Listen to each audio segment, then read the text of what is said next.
Aujourd'hui, je vous montre comment réaliser cette cloche en apprenant à couper du verre.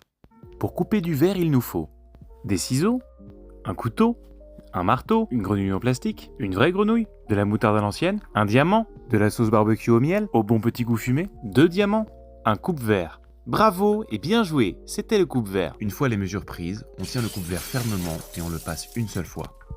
On casse ensuite le verre sur la rayure. Pour pouvoir coller le verre, nous devons d'abord le dégraisser et le nettoyer parfaitement. Tous les panneaux de verre étant découpés et nettoyés, nous pouvons désormais passer à l'assemblage de la boîte. J'utilise des équerres pour aligner mon verre afin de le coller parfaitement. La moutarde à l'ancienne est indispensable pour maintenir le verre en place. La colle que j'utilise est spécialement conçue pour le verre et ne prend qu'aux UV. Je prépare le fond de ma cloche avec le miroir patiné que je vous ai présenté dans une autre vidéo.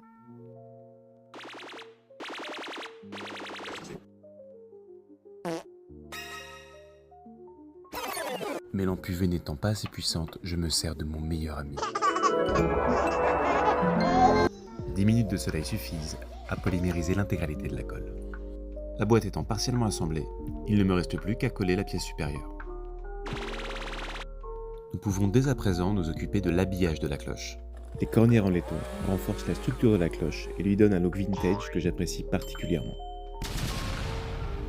Je passe ensuite au polissage du laiton, avec ma Dremel et de la pâte à polir.